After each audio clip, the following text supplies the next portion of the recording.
ఒకసారి అందరూ చెప్పండి, పరిశుద్ధాత్మ నాతో మాట్లాడును గాక. దేవుడు మాట్లాడుతున్నాడని నమ్మండి. ఇవి దేవుని మాటలని నమ్మండి. నేను చాలా సందర్భాల్లో ఒక మాట చెప్పాను, నాకు వ్యక్తిగతంగా ఎవరూ లేరు, యేసు తప్ప.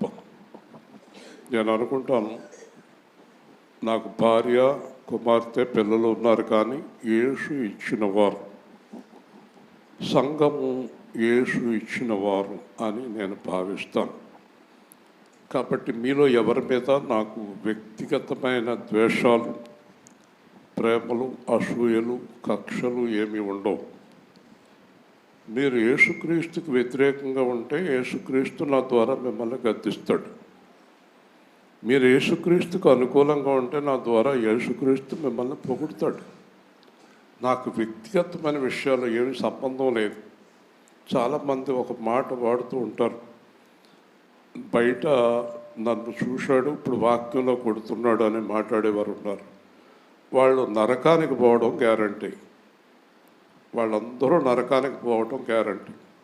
వాక్యంతో ఇశ్రాయేల్ గారు మమ్మల్ని కొడుతున్నారు అనేవారు అందరూ కిందకి వెళ్ళిపోతారు. వాక్యంతో కొట్టవలసిన అవసరం నాకు లేదు. కొట్టేవాడు దేవుడు, ఖండించేవాడు దేవుడు. నాకేం పని? చేత మరొకసారి నేను ఇలా చెప్పవలసిన అవసరం నాకు రాదు. నేను ఇక్కడ మాట్లాడిన దాన్ని కిందకి వెళ్ళిన తర్వాత ఎవరు విమర్శించవద్దు, అది మీకు కీడు. నేను మాట్లాడిన దాన్ని నా దగ్గర కూడా ఎవరు విమర్శించవద్దు. ఉదయం తెల్లవారుజామున నేను చేసే ప్రార్థన నాలో నుండి మాట్లాడు. ఆయన మాట్లాడుతున్నాడు, కొనసాగుతున్నాం అంతే. నా గురించి మాట్లాడారు, నాకేం పని అంటే మీ గురించి మాట్లాడతాను. మీరు చెప్పండి, మీలో ఎవరైనా తేడా ఉంటే మిమ్మల్ని పక్కకు కాకేసి మీతో మాట్లాడే ధైర్యం నాకు లేదా? ఉందా లేదా? ఇక్కడ ఎందుకు మాట్లాడాలి? కిందే మాట్లాడతాను, కాకేసి వెళ్ళరా అంటాను. చూసారా, రాత్రి దేవుడు ఆనందంతో ఏం చెప్పాడు విన్నారా మీరు? ప్యాడ్ ఆనందంతో, ఇతడు కంటిన్యూగా వస్తాడా రాడా అన్నాడా, మానేశాడా? అది దేవుడికి అన్నీ తెలుసు.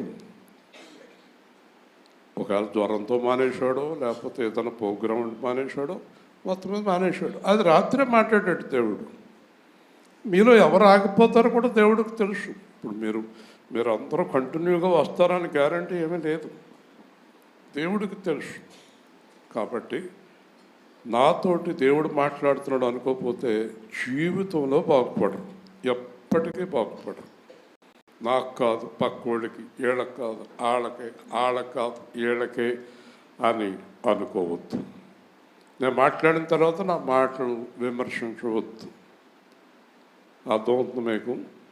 జాగ్రత్తగా వినండి. హెబ్రీయులకు రాసిన పత్రిక 10వ అధ్యాయం చాలా శ్రద్ధగా వినాలి. హెబ్రీయులకు రాసిన పత్రిక 10వ అధ్యాయం 26 నుంచి 31 దాకా కదలకుండా, తల తిప్పకుండా వినాలి. హెబ్రీయులకు రాసిన పత్రిక 10వ అధ్యాయం 26 నుంచి 31 వరకు కదలకుండా, తల తిప్పకుండా వినాలి. మనము సత్యమును గూర్చి అనుభవ జ్ఞానం పొందిన తరువాత బుద్ధిపూర్వకంగా పాపము చేసిన యెడల పాపమునకు బలి ఇకను ఉండదు, కానీ న్యాయపు తీర్పునకు భయముతో ఎదురు చూచుటయు విరోధులను దహింపబోవు తీక్షణమైన అగ్నియుకను ఉండును. ఎవడైనను మోషే ధర్మశాస్త్రం నిరాకరించిన యెడల 2-3 సాక్షుల మాట మీద కనికరింపకుండా వారిని చంపించదు. ఇట్లుండగా దేవుని కుమారుని పాదములతో త్రొక్కి తాను పరిశుద్ధపరచబడుటకు సాధ్యమైన నిబంధన రక్తమును అపవిత్రమైనదిగా ఎంచి కృపకు మూలమగు ఆత్మను తిరస్కరించిన వాడు ఎంత ఎక్కువైన దండనకు పాత్రుడిగా ఎంచబడని మీకు తోచును. పగ తీర్చుట నా పని, నేనే ప్రతిఫలమిత్రనియు, మరియు ప్రభువు తన ప్రజలకు తీర్పు తీర్చును అనియు చెప్పిన వారిని ఎరుగుదురు కదా. జీవం గల దేవుని చేతిలో పట్ట భయంకరము. ప్రతి మాట చక్కగా వివరిస్తాను, శ్రద్ధగా వినండి. మొట్టమొదట మనం గ్రహించవలసింది ఏంటంటే మనం రక్షణ పొందాం. చెప్పండి, చెప్పాలి. రక్షణ పొందాం. ఎందుకు పొందాం? మనం ఏదన్నా ఒకటి కొనుక్కున్నా ఎందుకు కొనుక్కున్నామో తెలియకుండా కొనుక్కుంటామా? ఏదైనా పని మీద వెళ్తే ఏ పని లేకుండా వెళ్తున్నాం అంటామా? మరి రక్షణ ఎందుకు పొందాం? బైబిల్ ప్రకారం చూస్తే రక్షణ ఎందుకు పొందామంటే రక్షణ లేదు గనక. రక్షణ లేదు గనక రక్షణ పొందాం. దేనికి రక్షణ పొందాం? పాపము నుంచి విడిపించబడటానికి రక్షణ పొందాం. లోకము నుంచి విడిపించబడటానికి రక్షణ పొందాం. నరకము నుంచి విడిపించబడటానికి రక్షణ పొందాం. మనం రక్షణ ఎందుకు పొందామంటే పాపము నుండి విడిపించబడటానికి పొందాం. కాబట్టి ఇక్కడ ఏమంటున్నాడంటే సత్యము తెలుసా మీకు? రక్షణ గురించి సత్యం తెలుసా? అనుభవ జ్ఞానము తెలుసా? మీకు అందరికీ తెలుసు. చాలా సంవత్సరాల తరబడి యేసు ప్రభు రక్షణ పొందిన వారు ఎలా జీవించాలో చెప్తున్న వాక్యాలు మీరు వింటూ వచ్చారు. కాబట్టి మనందరికీ ఎలా జీవించాలో తెలుసు. కానీ అలా జీవిస్తున్నారా లేదా అన్నట్టు దేవుడు అడుగుతున్నాడు. ఇప్పుడు యేసుక్రీస్తులో ఉండి ఎలా జీవించాలో మాకు తెలియదు అన్నవారు చేయి చూపించండి. తెలియదు అన్నవారు ఎవరు లేరు కదా. మీకు అర్థం లేదా? యేసుక్రీస్తు రక్షణ పొందాక ఇలా జీవించాలని మాకు తెలియదు అన్నవారు చేయొద్దండి. తెలుసు కదా, తెలుసు అన్నవారు చేయొద్దండి. ఓకే, అలా జీవిస్తున్నారా? అదే వాక్యం అడుగుతుంది. ఏమడుగుతుందో తెలుసా? రక్షణ పొందిన తరువాత బుద్ధిపూర్వకంగా పాపము చేసిన ఎడల, ఇక అందరికీ అనేక సంవత్సరాలుగా బోధిస్తున్నాను పాపం చేయొద్దని. పాపం చేయొద్దని తెలియదండి అనండి, చూద్దాం. తెలియదండి, పాపం చేయకూడదని తెలియదండి. బుద్ధిపూర్వకంగా అంటే తెలిసి పాపం చేసేవాడు. పౌలు అన్నాడు, నేను తెలియక పాపం చేసి తిని క్షమించబడి తిని. 40 సంవత్సరాలు నాకు పాపం అంటే ఏంటో సరిగ్గా తెలియదు. ఈ మాట ఎవరు నమ్మినా నమ్మకపోయినా నేను వాళ్ళని లక్ష్య పెట్టను. 20 సంవత్సరాల నుంచి నాకు పాపం అంటే ఏంటో తెలుసు. కాబట్టి 40 సంవత్సరాల వరకు నేను చేసిన పాపాలన్నీ క్షమించబడ్డాయి. 20 సంవత్సరాల నుంచి నేను చేసిన పాపాలకి శిక్ష విధించబడుతుంది. హల్లెలూయా. వింటున్నారా? యేసు ప్రభులోకి వచ్చిన తర్వాత చేసే ప్రతి పాపానికి శిక్ష విధించబడుతుంది. ఊరుకోడు దేవుడు, ఊరుకోడు. పాపము చేసిన ఎడల పాపమునకు ఇక బలి ఉండదు. యేసు ప్రభు ప్రతి ఒక్కరితోటి కూడా, ఇదిగో రక్షణ పొందితివి ఇంకా పాపము చేయకు, రక్షణ పొందితివి ఇంకా పాపం చేయకు, రక్షణ పొందితివి ఇంకా పాపము చేయకు. కాబట్టి ఒక అబ్బాయి రక్షణ పొందమంటే నేను సినిమాలు చూస్తున్నాను పొందను అన్నాడంట వాళ్ళ అమ్మతోటి. నేనేమంటానంటే సినిమాలు చూసినా పర్లేదు రక్షణ పొందు అన్నానా? అంటానా? ఎన్నడూ అనను. నువ్వు సినిమాలు మానేసాకే రక్షణ పొందు. దేవుని స్తోత్రం. అయితే ఇంకో మాట చెప్పనా? సినిమా గొప్పదా రక్షణ గొప్పదా? నోరు తెరాలి. రక్షణ గొప్పదైనప్పుడు సినిమా ఎందుకు మాంతలేదు? అది నా ప్రశ్న.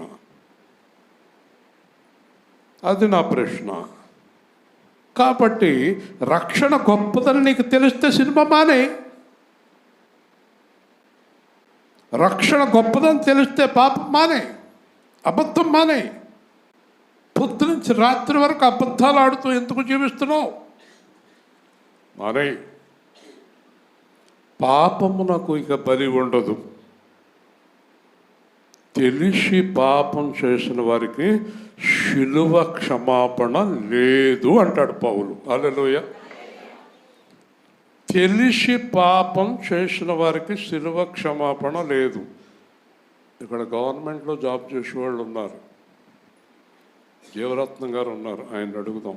లంచం తీసుకోవచ్చండి? గట్టిగా చెప్పండి. ఒక ఆయనకి లంచం తీసుకున్నాడంటే కోపం వచ్చేసిందండి. లంచం తీసుకునేవాడు పాపము చేయుచున్నాడు. ఎవరి దగ్గరైనా డబ్బులు తీసుకుని ఎగ్గొట్టేవాళ్ళు పాపము చేయుచున్నారు. అంటే వీళ్ళ దగ్గర ఉండి ఇవ్వకపోతే. తాగుబోతు పాపము చేయుచున్నాడు, వ్యభిచారి పాపము చేయుచున్నాడు, ఈర్ష్య ద్వేషాలు అసూయలు కలిగిన వారు పాపం చేయుచున్నారు, విపరీతంగా డబ్బును ప్రేమించేవారు పాపం చేయుచున్నారు, ఎప్పుడు ఎదుటివారి గురించి విమర్శంతో మాట్లాడేవారు పాపం చేయుచున్నారు. ఇవేవి పాపాలు కాదని బైబిల్ రాసిందా? ఇవన్నీ పాపాలు. మరి ఎందుకు ఆ లంచం తీసుకున్న ఆయనకి బాధ? లంచం తీసుకున్న ఆయనకి బాధ ఎందుకంటున్నాను? ఆ లంచం తీసుకునే వ్యక్తిని సపోర్ట్ చేసేవాళ్ళు కూడా పాపం చేయుచున్నారు. బైబిల్కి పక్షపాతం ఉండదు, యేసు ప్రభుకి పక్షపాతం ఉండదు. వింటున్నారా?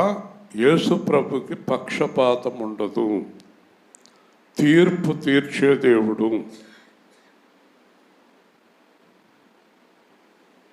యేసు ప్రభు నమ్ముకున్న వ్యక్తి జడ్జిగా ఉన్నాడంట. వాళ్ళ అబ్బాయి దొంగతనం చేశాడు. వాళ్ళ అబ్బాయిని పోలీసులు తీసుకొచ్చి జైల్లో కోర్టులో నిలబెట్టారు. లాయర్లు అందరూ చూస్తున్నారు, తీర్పు ఎలా ఇస్తాడు వీళ్ళ అబ్బాయి కదా అని. ఒకవేళ యేసు ప్రభు నమ్ముకోని వ్యక్తి అయితే అసలు పోలీసులే తీసుకురారు. అతను అక్కడే మేనేజ్ చేసేసేవాడు, లంచం ఇచ్చి తీసుకొచ్చారు. తీసుకొచ్చిన తర్వాత జైలు శిక్ష విధించాడు, పెనాల్టీ విధించాడు కొడుక్కి. అందరూ ఆశ్చర్యపోయారు, ఎందుకంటే జడ్జి గారికి పెనాల్టీ వేసి వదిలేసే అధికారం ఉంది ఆయనకి, కానీ జైలు శిక్ష వేశాడు. జైలు శిక్ష వేసిన తర్వాత సాయంత్రం డ్యూటీ అయిపోయిన తర్వాత వాళ్ళ అబ్బాయి దగ్గరికి వెళ్ళాడు. బాబు, కోపపడుతున్నావా? చాలా కోపపడుతున్నాను. ఇలా చేశారేంటి మీరు నన్ను వదిలేస్తారు అనుకున్నాను. నేను నిన్ను వదిలేస్తే నేను ఆ జడ్జి పదవికి రాజీనామా చేయాలన్నాడు. హల్లెలూయా, గట్టిగా చెప్పండి. ఆ జడ్జిగా నేను ఉండటానికి అర్హుణ్ణి కాదు అబ్బాయి, అందుకే నీకు జైలు శిక్ష వేశాను. నీ పెనాల్టీ నేనే కొడుతున్నాను, నువ్వు ఆ 2 రోజులు జైల్లో ఉండవలసిందే. ఇది నా తీర్పు కాదు, దేవుడి తీర్పు. హల్లెలూయా. కాబట్టి యేసు ప్రభు పిల్లల్ని వదిలేస్తాడన్న భ్రమలో మీరు ఉండొద్దు. మేమేం చేసినా కూడా యేసు ప్రభు వదిలేస్తాడు. చాలామంది ప్రార్థన చేస్తున్నారు, అయ్యా పాపం చేశాను. వాళ్ళందరినీ దేవుడు ఒక ప్రశ్న వేస్తున్నాడు, తెలిసి చేసావా తెలియక చేసావా? తెలిసి చేస్తున్నావా తెలియక చేస్తున్నావా? దానికి ఏం సమాధానం చెప్తారు మీరు? తెలిసి చేస్తున్నాను అంటే శిక్ష, తెలియక చేస్తున్నానంటే క్షమాపణ ఉంది. తెలిసి చేసేవారికి క్షమాపణ లేదు, ఇంకా శిలువ లేదు, ఇంకా బలి లేదు. ఈ పాపం చేసిన వారు, రక్షణ పొందిన తర్వాత పాపం చేసిన వారు ఇంకా తీర్పు కోసం ఎదురు చూడవలసిందే అంటున్నాడు. Hallelujah. They come to the judgment. వాళ్ళకు తీర్పు తప్పదు. ఒకవేళ రక్షణ పొందారు, పొడపొక్కల సంఘానికి వెళ్తున్నారు, పనికి మన సంఘానికి పోతున్నారు మీరు. ఆ పాస్టర్ గారు మీరు ఏం చేసినా పర్లేదు అని చెప్పి పాస్టర్ దొరికాడు మీకు. అప్పుడు కూడా దేవుడు క్షమించే అవకాశం ఉంది, మీకు తెలియదు కనుక. కానీ యేసు సేవా కేంద్రంలో పాపం చేసేవాడికి మాత్రం క్షమాపణ లేదు. హల్లెలూయా, గట్టిగా చెప్పాలి. యేసు సేవా కేంద్రంలో పాపం చేసేవాడికి ఎవ్వరికి క్షమాపణ లేదు. ఏంటో పిల్లలు చూస్తున్నారేంటి అనకుండా వాక్యం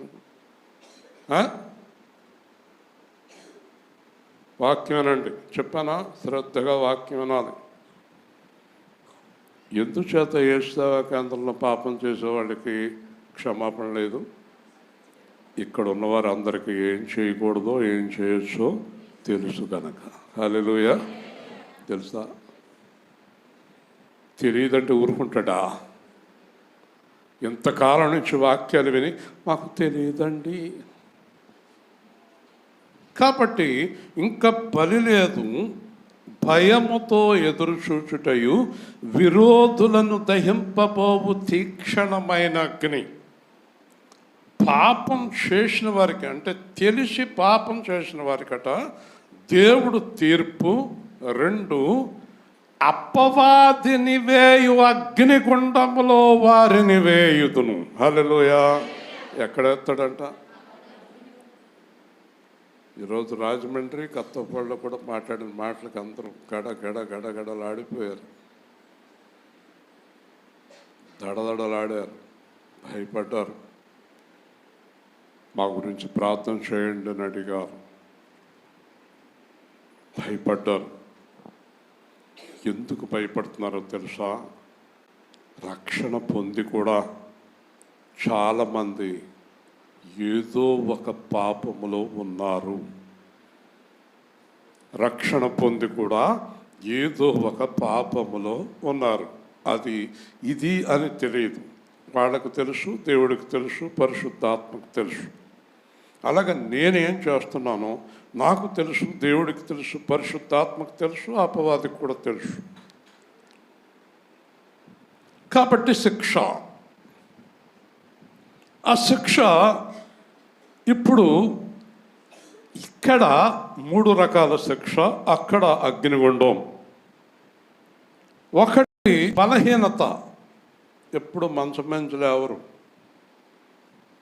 2 విడువని రోగము, ప్రపంచంలో ఏ డాక్టర్ దగ్గరికి వెళ్ళినా తగ్గని రోగము. 3 మరణ శిక్ష. ఈ 3 శిక్షలు వేసాడు అనుకోండి, అగ్నిగుండం తప్పించబడతారు వాళ్ళు. హల్లెలూయా. దేవుడు ఇక్కడ శిక్షలు వేస్తే అగ్నిగుండం తప్పించబడుతుంది. ఇక్కడ శిక్షలు అయ్యకుండా వదిలేస్తే. రాత్రి నాకు ఒక అబ్బాయి ఫోన్ చేశాడు. ఫోన్ చేసి చాలాసేపు ఏడ్చాడు. నేను అతను ఏడవటం చూడలేదు ఎప్పుడు. ఏడ్చి నేను చేసిన ప్రతి పాపాన్ని ఒప్పుకుని దేవుడి దగ్గర, ఇక నుంచి పాపము లేనివానిగా ఒక కొత్త జీవితాన్ని నేను ప్రారంభిస్తున్నాను అన్నాడు. నేనన్నాను, నువ్వు చెప్పిన మాట యథార్థమైతే, నిజముగా నువ్వు ఆ నిర్ణయానికి వస్తే, నువ్వు పోగొట్టుకున్నవన్నీ నేను వెంటనే ఇచ్చేస్తానని చెప్పాను. హల్లెలూయా. వెంటనే ఇచ్చేస్తాను, మొత్తాన్ని ఇచ్చేస్తాను. నాకు ఒక ₹1,00,00,000 పోయిందండి, ₹1,00,00,000 ఇచ్చేస్తాను. పోయింది ఏదైనా ఇచ్చేస్తాను నేను నీకు. ఇవ్వలేనా? ఇవ్వలేడా? ఇవ్వగలడు. ఈ రోజున మీకు కూడా అదే చెప్తున్నాడు. ఈరోజు మందిరములో నుంచి బయటికి వెళ్ళే ముందు, మేము ఇంకా దేవుడికి వ్యతిరేకమైన పని చెయ్యమని నిర్ణయించుకున్న వారందరికీ నేను అన్నీ తిరిగి సమకూరుస్తాను. దేవుని స్తోత్రం. లేదా మరలా మామూలు జీవితమే మీది, శాపగ్రస్తమైన జీవితమే. దేవుడు క్షమించే హృదయం గలవాడు. ఈరోజు ఈ వాక్యం వింటూ మీ హృదయం కదిలి, నేను ఇంకా పాపం చేయను నిర్ణయానికి రాగలిగితే క్షమించే దేవుడు. ఎందుకంటే మనం రక్షణ పొందిన వారం, మనం పాపం చేయకూడదనేది దేవుడి ఉద్దేశం. ఏ తల్లిదండ్రులైనా పిల్లలు పాపం చేస్తుంటే పర్వాలేదు చెయ్యి నాయన అనే అమ్మా నాన్న ప్రపంచంలో ఎవరైనా ఉన్నారా? ఉంటే వాళ్ళ తల్లిదండ్రులా? మరి మన దేవుడు పరిశుద్ధుడు కదా. పరిశుద్ధుడైన దేవుడు పర్వాలేదు పాపం చేయండి అంటాడా? ఈ దొంగ సేవకులు పాపాలు చేస్తూ పాపం గురించి ఖండించలేరు. వీళ్ళకి కానుకలు కావాలి, ఒకవేళ గట్టిగా ఎవరినైనా గద్దింతే వాళ్ళ సంఘానికి ఆగిపోతే, ఒకవేళ వాళ్ళు దశంభాగం ఇచ్చేవాళ్ళు అయితే, వాళ్ళ మంచి కానుక ఇచ్చేవారు అయితే ఆగిపోతే నాకు చాలా నష్టం కదా అని ఆలోచించేటటువంటి పాపములో ఉన్న సేవకుడు వాడు. ఏమో దశంభాగం పోతే ఏమవుతుంది? కానకపోతే నువ్వు వాళ్ళు ఇచ్చే కానుకను దశంభాగాన్ని ప్రేమిస్తున్నావా, వాళ్ళని ప్రేమిస్తున్నావా? పాస్టర్ గారు ఎవరిని ప్రేమించాలి? కానుకని దశంభాగాన్న, విశ్వాసన ఎక్కడికి వెళ్ళకుండా చేయాలి? నరకానికి వెళ్ళకుండా చేయాలి. ఒకవేళ అపార్థం చేసుకున్నారు, వెళ్ళిపోయారు, మనం ఏం చేయలేం. ఈయన మరీ గట్టిగా బోధిస్తున్నాడు, ఇక్కడ ఉండలేమని వెళ్ళిపోయారు, మంచిది. బోధ నాది కాదు కదా, బైబిల్ నేను రాయలేదు కదా, పరిశుద్ధాత్మ దేవుడు రాసిన బైబిల్ కదా. కాబట్టి ఇక్కడ అంటున్నాడు, తీక్షణమైన అగ్నిగుండానికి వెళ్ళాలి అనుకుంటే పాపం చేయండి. ఇప్పుడు పాపం చేసిన పరిశుద్ధంగా ఉన్నా ఎలా ఉన్నా కూడా ఈ 60, 70, 80 ఏళ్లే కదా. యుగ యుగాలు అగ్నిగుండంలో కాలటం కంటే పాపం మానేయటం మంచిది కాదా? మాట్లాడు. అగ్నిలో కాలేదేది? ఆత్మే కదా. తీర్పు దేనికి తీరుస్తాడు? ఆత్మకే కదా. శరీరం మట్టి అయిపోద్ది కదా. ఈ శరీరం గురించి పాపంలో పడిపోయి ఆత్మను తీర్పులోకి పంపడం ఎందుకు? వింటున్నారా? ఒకరోజు ఒక ఆఫీసర్ గారు ఇంటికి వచ్చేటప్పటికి వాళ్ళ అబ్బాయి సిగరెట్ కాలుస్తున్నాడు. నెమ్మదిగా మళ్ళీ వెనక్కి వెళ్ళిపోయాడు ఆయన, వాళ్ళ అబ్బాయిని చూడకుండా. వాడు వాళ్ళ నాన్న చూడలేదు,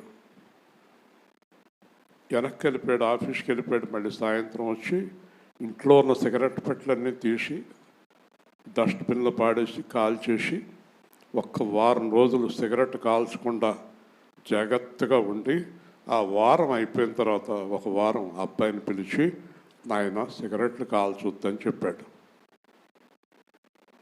వాళ్ళ అబ్బాయి వారం రోజుల నుంచి వాళ్ళ నాన్న సిగరెట్ కాల్చడం మానేత్తం చూశాడు. అలాగే నాన్న కాల్చను అన్నాడు. ఇప్పుడు చెప్పండి, కొడుక్కి సిగరెట్ మానేయాలని చెప్పాలంటే తండ్రి ఏం చేయాలి? సిగరెట్ మానేయాలి. మరి మన తండ్రి సామాన్యమైన దేవుడా? నేను పాపం చేయట్లేదు కనుక మీరు పాపం చేయకండి అనాల్సిన దేవుడా? నేను పాపం మానేశాను మీరు మానేయండి అనే దేవుడా? అసలు పాపమే లేని దేవుడు మన తండ్రి. హల్లెలూయా! పాపమే లేని దేవుడు మన తండ్రి. ఆయన అన్నాడు, నేను పరిశుద్ధుడను కనుక మీరు పరిశుద్ధులై ఉండాలి. నేను రోజు లోపాలు సవర్ చేసుకుని మీ దగ్గరికి వస్తాను, సరి చేసుకుంటాను. కలనాలు ఏదైనా ఉందేమో అని చూసుకుని మీకు బోధించడం మొదలు పెడతాను. కాబట్టి మీరందరూ అర్థం చేసుకోండి, పాపము వద్దింకా. నీ పాపము సమాధి చేసెను, నీ పాపము సమాధి చేసెను, తన విశ్రాంతిని నీకు ఇచ్చెను, తన విశ్రాంతిని నీకు ఇచ్చెను. గతమును మరచి పరమును తలచి యేసులో సాగవే మనసా, ప్రభు యేసులో సాగవే మనసా. పాపాలన్నీ సమాధి అయిపోయినాయి. మళ్ళీ దాన్ని బయటికి లాక్కండి. ఎవరైనా వెళ్ళి ఆ శవాలను బయటికి లాగి చూస్తారా? సచ్చినోళ్ళని పంటలో పెంట పోసేసి, లేదు నా పెంటలో ఏదో ఉందని మళ్ళీ పెంట ఇంటికి వచ్చి కూర్చుని ఎలుక్కుంటారా? పెంటలో ఏదైనా పాపము విషయమై మనము చనిపోయితిమి అన్నాడు పౌలు. హల్లెలూయా! పాపం చచ్చిపోయింది. తిరిగి పాపం నీ జీవితంలో, నీ కుటుంబంలో, నీ హృదయంలో పాపం అనేది ఏలకూడదు ఇంకా. కాబట్టి ఎవడైనను మోషే ధర్మశాస్త్రమును నిరాకరించిన యెడల ఇద్దరు ముగ్గురు సాక్షుల మాట మీద కనికరింపబడకుండా వారిని చంపించుదురు. పూర్వం ఎవరైనా పాపం చేస్తే అందరి మధ్యకి తీసుకురావటం, అందరూ రాళ్ళు పట్టుకోవటం, ఆ రాళ్లతో పెట్టి కొట్టి చచ్చే వరకు కొట్టడం, అది ధర్మశాస్త్రం. మోషే రాశాడు. సరే, ఒక వ్యభిచార స్త్రీని తీసుకొచ్చారు. ఆవిడ పాపం చేస్తుండగా పట్టుకున్నారు. అందరూ రాళ్ళు రెడీగా పట్టుకున్నారు. యేసు ప్రభు అన్నాడు, మీలో పాపం లేని వారు రాయి ఏంటంటే అందరూ వెళ్ళిపోయారు. కానీ అక్కడ రాయి వేసి చంపే అధికారం కలిగిన వాడు యేసు. యేసు పాపం లేనివాడు. ఎందుకమ్మా బైబిల్ తిప్పుతావు? యూను, అక్కడ పాపం లేనివాడు యేసు. అయితే యేసు ఏమన్నాడో తెలుసా?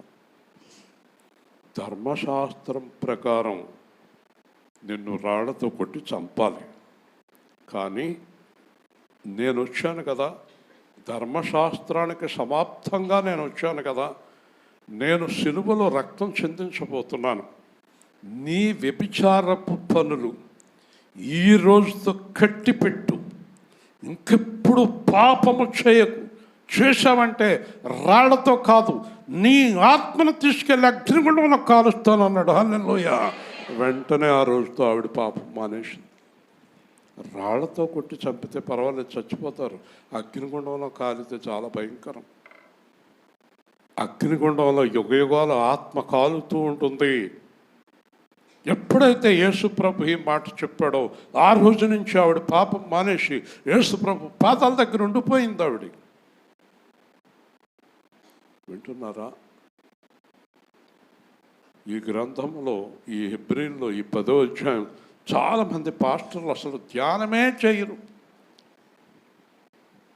ఒకరోజు ఈ ప్రకాష్ వాక్యం చెప్తుంటే ఆ సంఘస్థులు అన్నారంట, ఇదేంటండి ఎక్కడా లేని వాక్యాలు చెప్తున్నారు అన్నారంట. ఈయనకి మతిపోయింది.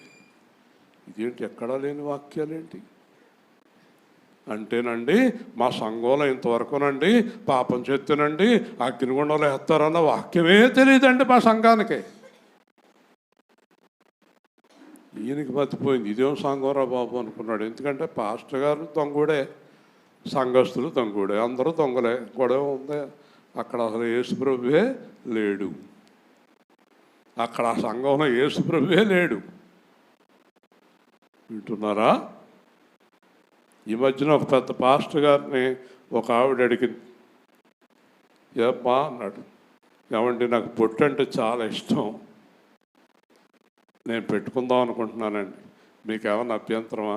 నాకేం అభ్యంతరం లేదమ్మా, పర్వాలేదు పెట్టుకో, ఏమీ ఇబ్బంది లేదు అన్నాడు ఆయన. ఎందుకంటే ఆవిడ నెలకు 10,000 ఎత్తుంది దశపాగం. ఈరోజు నేను కత్తపాడులో ఒక ఆవిడతో చెప్పాను, తెయ్యి అన్నాను. ఆడ ఆయన ఉన్నాడు పక్కన, తీయది అన్నా. అర్థమైందా? మొగుడు పిల్లలిద్దరూ ఆలోచించుకొని బొట్టు తీయమంటున్నాడు కనుక మానేద్దాం. అయ్యయ్యో అడిచి కానుకుపోయిందే అని ఇంటికి వెళ్ళి బాధపడే పాస్టరా మీ పాస్టరు? కాదు. దేవుని స్తోత్రం. హల్లెలూయా. ఈ అమ్మాయి ఏం చేసింది? ఈ అమ్మాయి గురించి చెప్పాను నేను. తీసి పడేసింది. వాళ్ళ అమ్మ తీసింది, కానీ చుట్టాలు ఎవరేదో అన్నారని మళ్ళీ వేసుకుంది. కానీ ఈ అమ్మాయి ఎవరేమనుకున్నా నేను వేసుకుని అంది. స్ట్రాంగ్ నిర్ణయం తీసుకుంది ఈ పిల్ల. తీసుకుని మొన్న ఆ రోజు రాత్రి వాళ్ళు నవ్వుతూనే ఉన్నారు, నేను నవ్వుతూనే ఉన్నాం. చాలాసేపు నవ్వుకున్నాం. నేను అన్న మాటలు కావాలి నవ్వుతూనే ఉన్నారు. ఎందుకంటే కాలంలో పడేద్దాం అనుకున్నాను అన్న. నువ్వు తీసే కానీ కాలంలో ఏకమ్మా అన్నాను. దానికి తెల్లవాళ్ళు నవ్వుతూనే ఉన్నారు. కాలంలో వేసేత్వం ఎందుకు? దాచుకుని ఎవరికన్నా దానం చేయి, లేకపోతే అమ్మేసి అప్పులు తీర్చుకోండి. నువ్వు పొరపాటును కూడా కాలంలో ఏకమ్మా అన్నా. వాళ్ళు చాలాసేపు ఆ ఏడుపులోంచి నవ్వుతూ కూర్చున్నారు. కాలంలో వేయద్దు. కాలంలో వేస్తాం ఎందుకు? అంత కోపం వచ్చేసింది వాటి మీద కదా. కదండి. అమ్మేసుకుందాం కదా. నేను వస్తువులు తీసేయమన్న తర్వాత చాలామంది ఇళ్లలో పెళ్ళిళ్ళు అయినాయి. వాళ్ళు ఎంత సంతోషపడ్డారో, మా అమ్మాయికి బంగారం కొనుక్కోక లేకుండా నాకు గొలుసు పెట్టేశానండి. హాహాహా, ఎంత అప్పు మిగిలింది నీకు కదా. మరి కొంతమంది బ్యాంకులో పెట్టుకున్నారు హాయిగా, అలా పెట్టుకోండి, తప్పేముంది. కానీ కాలంలో వేయొద్దాం. ఆవేశంలో అంతా పిల్ల కాలంలో వేసేద్దాం. అమ్మ ఆవేశపడకు, కాలంలో ఈ కాలం. కాబట్టి ఆయన బొట్టు తీయొద్దని చెప్పిన పాస్టర్ గారు భారతదేశంలో కాదు అనేక దేశాల్లో వాక్యం ప్రకటిస్తాడు. ఆయన వెంటనే చాలామంది అడిగారు, ఆయన మీరు ఎందుకు అలా బోధించారు, తప్పు కదా మీ బోధ. చాలామంది బోధించారు.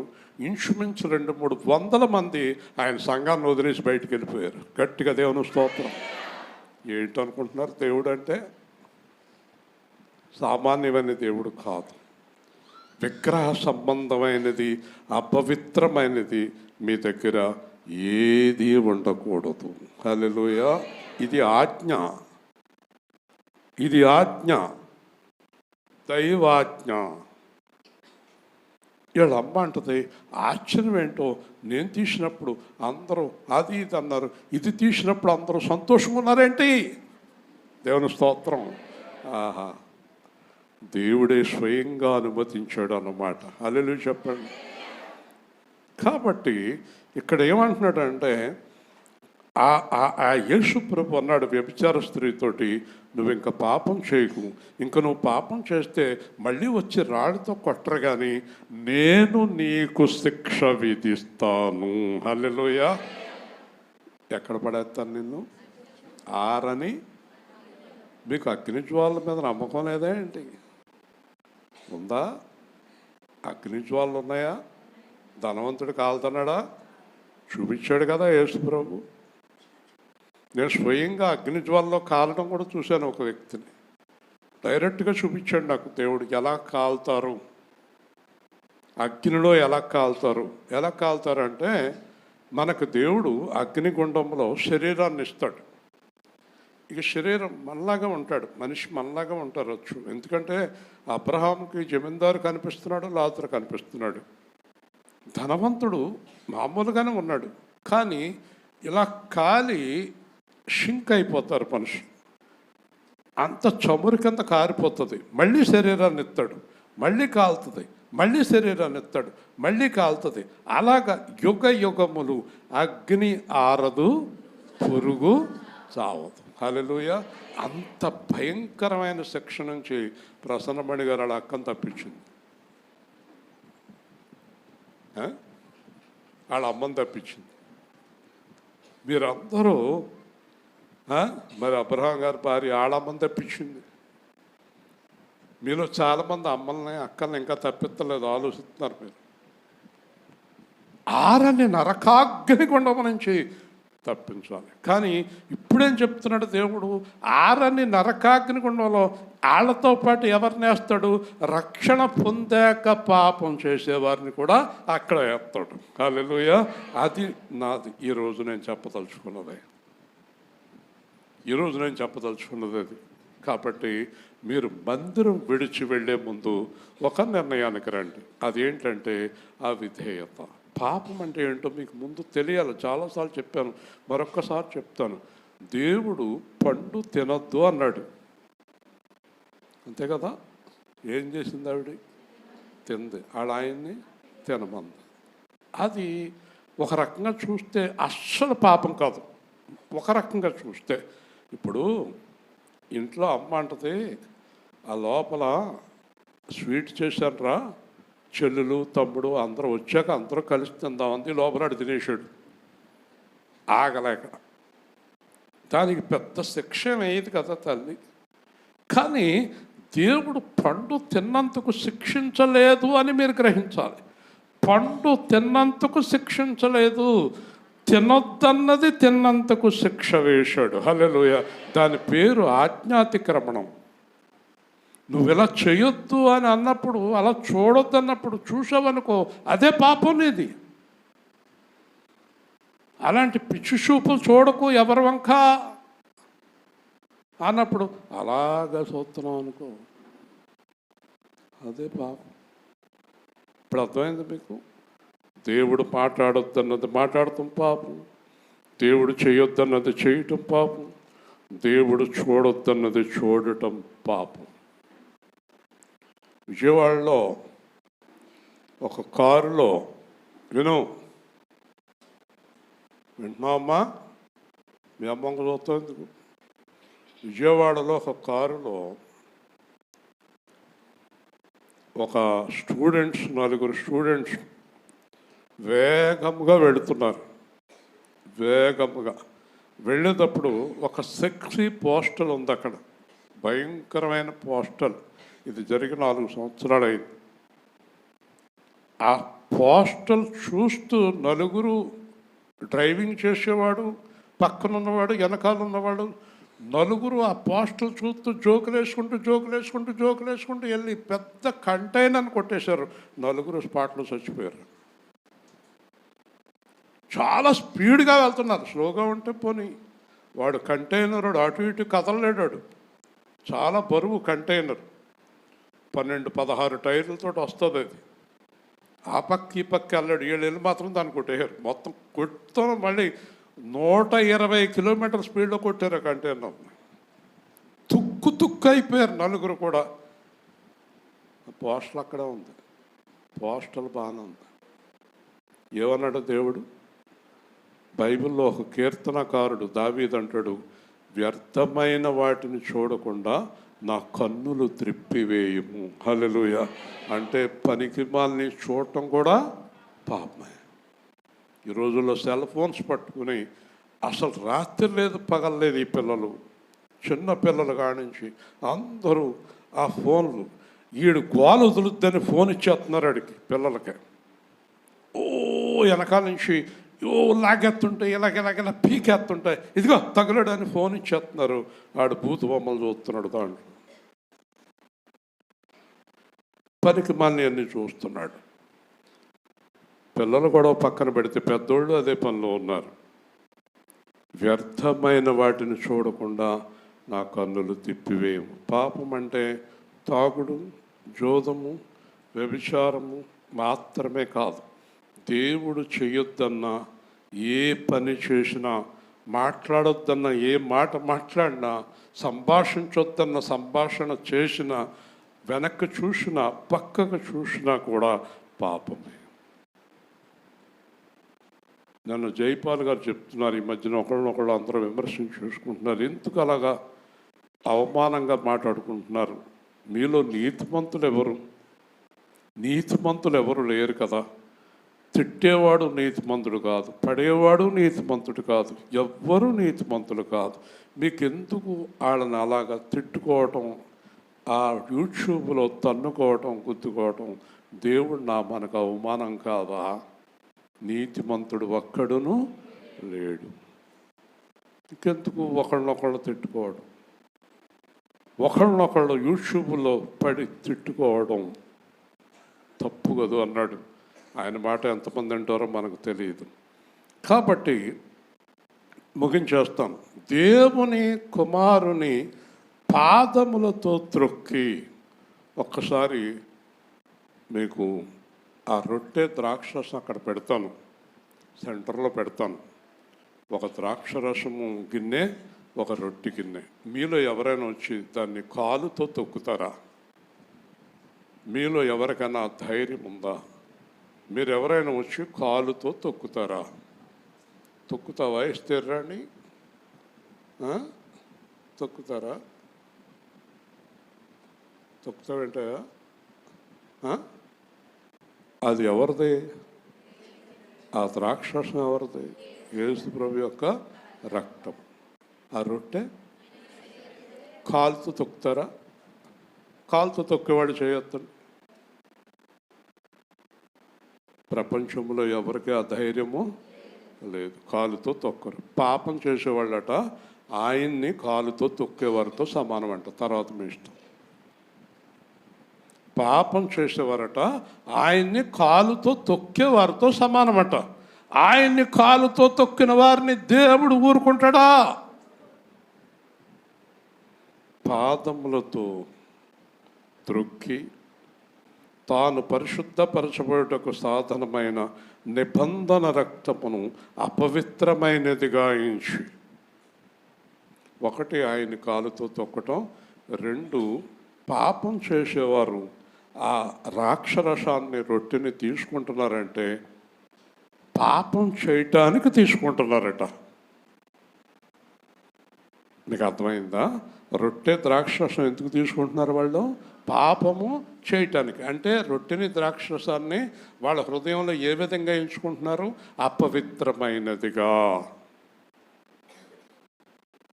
చూసారండి, ఈరోజు ఈ సందేశం ద్వారా ఇక్కడ ఇంకా చిన్న చితగా ఏదైనా పాపం చేసేవాళ్ళు మారిపోవాలి, లేకపోతే ప్రమాదం.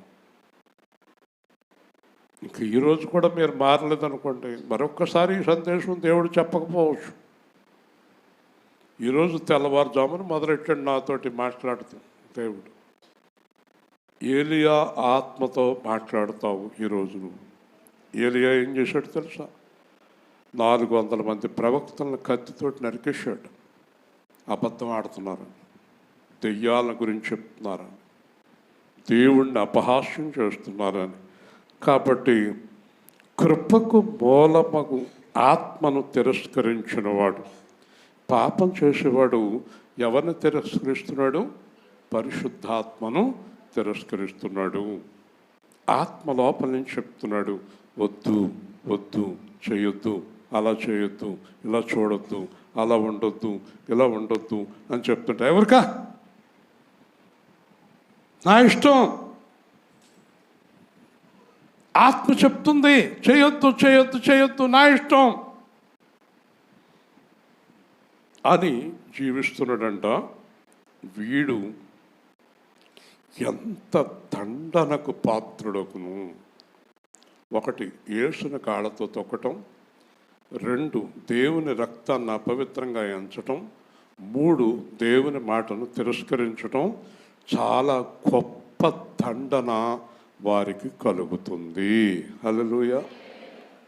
ఎందుకంటే మనం యేసు ప్రభువుని తక్కువ అంచనా వేసాం. పాస్టర్లు కానీ విశ్వాసులు కానీ చాలామంది చాలా తక్కువ అంచనా వేశారు యేసు ప్రభు. చాలా జాగ్రత్త సుమా. మనల్ని నరకం నుంచి విడిపించే దేవుడు తక్కువవాడా, సామాన్యుడా, ఎంత గొప్పవాడు. ఆయన గొప్పవాడిగా తెలుసుకోకే కదా రక్షణ పొందాక కూడా ఇష్టం వచ్చినట్టు జీవించారు మీలో చాలామంది. రక్షణ పొందాక కూడా ఇష్టం వచ్చినట్టు జీవించారంటే ఆయన తక్కువ అంచనా వేయబట్టే కదా. ఈ రోజు నుంచి తక్కువ అంచనా వేయకండి. ఉదయకాలం ముందు దేవుడు నాతో చెప్పిన ప్రధానమైన మాట, కృపాకాలము సమాప్తం అన్నాడు. చెప్పండి. అంటే ఈ రోజు నుంచి ఊరుకోడు అన్నమాట. ఇంకా పాపం చేసేవాళ్ళు. కృపాకాలం సమాప్తం. ఇశ్రాయేలు ఇంకా కృప చూపించను, నేను కఠినంగా దండిస్తాను. కృప పూర్తయింది. కృప వల్ల ఈరోజు వరకు క్షమించబడ్డారు, ఇంకా క్షమించబడరు. ఈరోజు మీరు ఆలయం నుంచి వెళ్ళే ముందు దేవుడికి వ్యతిరేకమైన అవిధేయమైనటువంటి ప్రతి కార్యము మానేయటానికి నిర్ణయించుకుని బయలుదేరండి. లేదా మీ ఇష్టం, నా బోధ అయిపోతుంది. దేవుడు నాతో చెప్పిన మాటలు ముగిస్తున్నాను. పగ తీర్చుట నా పని, నేనే ప్రతిఫలం ఇచ్చు, నేనే పగ తీర్చుకునేవాడు. ఇప్పుడు చెప్పండి, యేసుక్రీస్తు తొక్కిన వారు, రక్తాన్ని అపవిత్రంగా ఎంచిన వారు, ఆత్మను తిరస్కరించిన వారు దేవుడికి మిత్రుడా పగవారా? గట్టిగా అందరికి వినబడేటట్టు వాళ్ళకి ప్రతిఫలం ఎవరిస్తారు? దేవుడు. పరిశుద్ధుడిని ఇంకా పరిశుద్ధుడిగా ఉండని, పవిత్రుని ఇంకా పవిత్రుడిగా ఉండని నేను వాళ్ళ జీతాలు ఇస్తాను. కొంతమంది ఇలా మాట్లాడుతున్నారు, నేను విన్నాను. ఏమండి, మీరు ఇలా చెప్తున్నారు కదా, మరి కొంతమంది వాళ్ళు ఇష్టం వచ్చినట్టు ఉంటున్నారు, మరి వాళ్ళ సంగతి ఏంటి? దానికే దేవుడు చెప్పాడు, పరిశుద్ధంగా ఉండాలనుకున్న వాడిని పరిశుద్ధంగా ఉండని, పాపం చేసేవాడిని చేయని. వాడి ఉద్దేశం ఏంటంటే అనుకుంటున్నాడు శిక్ష వచ్చాకే తెలుస్తుంది. హల్లెలూయా. కాబట్టి నేను హెచ్చరించిన తర్వాత మీలో ఎవరైనా పాపం చేస్తే అది మీ కర్మ. నేను చేయగలిగింది ఏమీ లేదు. బోధించడం వరకు నా పని. కాబట్టి పగ తీర్చుట నా పని. ప్రభు తన ప్రజలకు తీర్పు తీర్చును. దేవుడు తీర్పు ఎక్కడ ప్రారంభిస్తాడో తెలుసా? యేసు ప్రభు సింహాసనం మీద కూర్చొని ఎవరి దగ్గర నుంచి తీర్పు ప్రారంభిస్తాడో తెలుసా? మొట్టమొదట తీర్పు ప్రారంభించేది సేవకుల దగ్గర నుంచి. హల్లెలూయా. లైన్ నుంచోండి లైన్గా. పాస్టర్లా మీరు, సువార్థికుల మీరు ఎలాంటి వేషాలు వేశారు? మీరు డబ్బుల కోసం నానా నాటకాలు ఆడారు కదా, కానుకల కోసం నానా అబద్ధాలు ఆడారు కదా.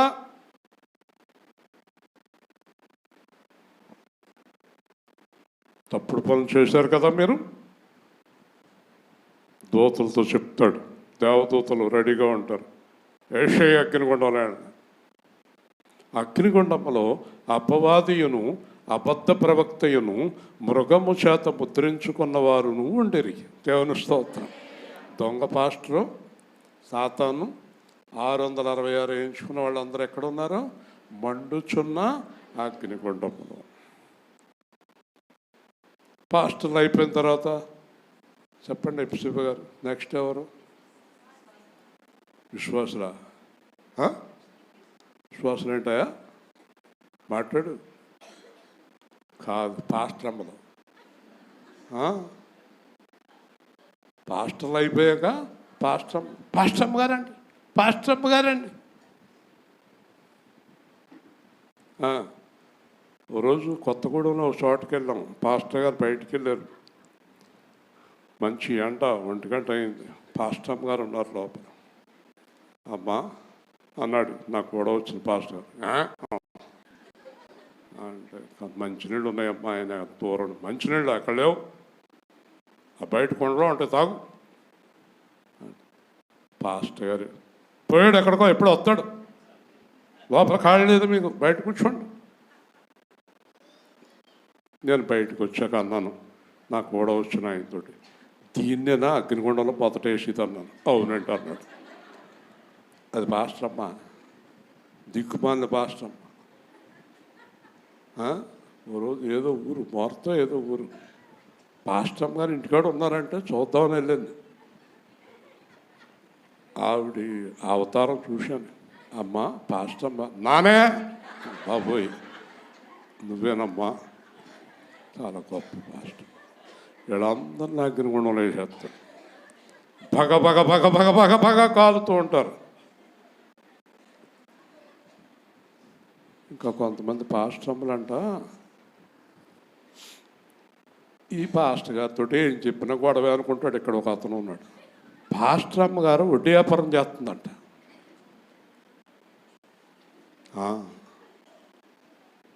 మనోడు టైంకి వెళ్ళిపోతాడు వడ్డీకి తెచ్చుకుంటాక అక్కడికి. పాస్టర్ అమ్మ గారు వడ్డీ వ్యాపారం. ఈ పాస్టర్ అమ్మ గారిని అడగండి, పాస్టర్ గారు మరి అమ్మగారు అర్జెంటుగా 2000 కావాలంటే ఇప్పుడే వెళ్ళిపోయాడు ఆయన, వచ్చాక అంతే వెళ్దా అంటుంది. ఇదేం పాస్టర్ అమ్మో తెలదు వీడి. వడ్డీ కాదు కదా, అసలు డబ్బులే లేవు అంటుంది. ఎంత జాగ్రత్తగా ఉండాలండి. దేవుడు వచ్చాడండి, దేవుడు వచ్చాడు అబ్రహాం ఇంటికి వచ్చి అబ్రహాం అంటున్నాడు, అయ్యా నీ దాసుని దాటిపోవద్దు, ఇక్కడ భోంచేసి వెళ్ళు అన్నాడు. ఈ లోపల గుడారం లోపల నుంచి సారమ్మ గారు ఇనేశ్వర్, కావలపురం సారమ్మ గారు ఇనేసి లోపల వంట ప్రారంభించేసిందాడు. చూసారా ఎలాంటి భార్యో? ఒకవేళ అబ్రహాంని కాకేసి లోపలికి, ఏమయ్యా తలకాయ ఉందా నీకు, లోపల ఏమన్నా ఉన్నాయా, వంట చేయాలా, వంట చేయాలి ఇప్పుడు అందా. చక్కగా వంట చేసింది. చక్కగా వంట చేసింది. అవునా? అందరూ 2 చేతులు ఎత్తి దేవుని స్తోత్రం చెప్పండి. ఆ శారమ్మ గారు భోజనం ఎవరికి పెట్టింది? దేవుడికి భోజనం పెట్టింది. హల్లెలూయా. అది పాస్టర్ అంటే.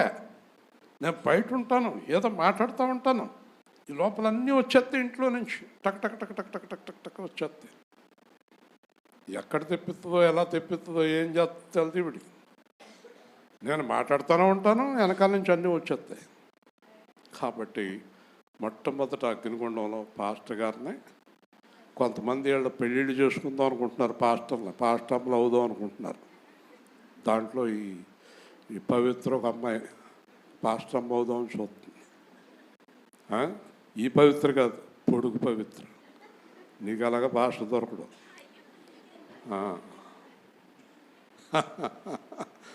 మీలో చాలామంది పాస్టర్లు అవ్వద్దు అమ్మా, పాస్టర్లు అవ్వద్దు. 3 విశ్వాసులను కూడా అగ్నిగుండంలో వేస్తాడు. వీళ్ళందరూ ఎవరంటే 666 అనే ముద్ర పడుతుంది. దేవదూతలు యేసు ప్రభు మధ్యాకాశానికి వచ్చి ముందుగా 666 ముద్ర ఎవరి మీద వేస్తాడంటే, బాగా గుర్తుపెట్టుకోండి, ఈ 666 ముద్ర సాతాను ముద్ర. మర్చిపోకండి. యేసు ప్రభు అనుమతితోటి సాతాను 666 ముద్ర ఎవరి మీద వేస్తాడంటే, ఇప్పుడు చెప్పబడిన అవిధేయులందరి మీద 666 పడిపోద్ది. హల్లెలూయా. 666 పడిన వాళ్ళు అందరూ ఇక్కడే ఉంటారు. శిలువ ముద్ర పడిన వాళ్ళు అందరూ రయ్యని పైకి వెళ్ళిపోతారు. హల్లెలూయా. 666 ముద్ర. జాగ్రత్త. కాబట్టి ప్రభు తన ప్రజలకు తీర్పు తీర్చును. జీవము గల దేవుని చేతిలో పడుట చాలా భయంకరం అట. మనం సాతాను చేతిలో పడినా పర్లేదండి, పర్లేదండి, మ్యాక్సిమం చంపేస్తారు. కానీ దేవుడి చేతిలో పడితే అగ్నిగుండములో యుగ యుగములు కాలుస్తాడు. హల్లెలూయా. కాబట్టి మనము ఈరోజు ఒక నిర్ణయానికి వస్తున్నాం. ఆ నిర్ణయం ఏంటంటే, దేవుడికి విధేయులుగా ఉందాం. హల్లెలూయా. దేవుడు చేయొద్దన్న పని ఏది చెప్పాలి. నీకు ఇష్టమైన, నీకెంత ఇష్టమైన, నాకెంత ఇష్టమైన, నీకెంత ఇష్టమైన, మనకెంత ఇష్టమైన అగ్నిగుండాన్ని గుర్తు చేసుకోండి. నాకు చాలా ఇష్టం, కానీ అగ్నిగుండం కూడా నిన్ను ఇష్టపడుతుంది. వింటున్నావా? ఇప్పుడు మీకు మాట చెప్పాలి. మీకు బాగా ప్రేమలో ఉన్నవారు ఎవరైనా కృష్ణాలో పెట్రోల్ పోసుకుని కాలిపోతున్నారు అనుకోండి, ప్రసన్నమణి గారు కాలిపోతున్నారు, అయ్యో అయ్యో అయ్యో అమ్మ కాలిపోతున్నావు అంటే ఆవిడ వచ్చి గమ్ము నిన్ను పట్టుకుంటాను అందనుకో, నువ్వు దొరుకుతావా? అయ్యి బాబు పట్టుకోకున్నాను. ఎందుకంటే కాలిపోయే వ్యక్తి నన్ను పట్టుకుంటే నేను కాలిపోతాం. అగ్నిగుండం కూడా అలాగే మనల్ని కౌగులించుకుంటుంది. మనం పాపాన్ని ఇక్కడ కౌగులించుకుంటే, ముగింతున్నాను, మనం ఇక్కడ పాపాన్ని కౌగులించుకుంటే మనల్ని అగ్నిగుండం కౌగులించుకుంటుంది. వారెంత మాత్రమును తప్పించుకొనలేరు. హల్లెలూయా. వారెంత మాత్రమును తప్పించుకొనలేరు. ప్రార్థన చేసుకుందాం. జాగ్రత్తగా దేవుడి సన్నిధిలో ప్రార్థన.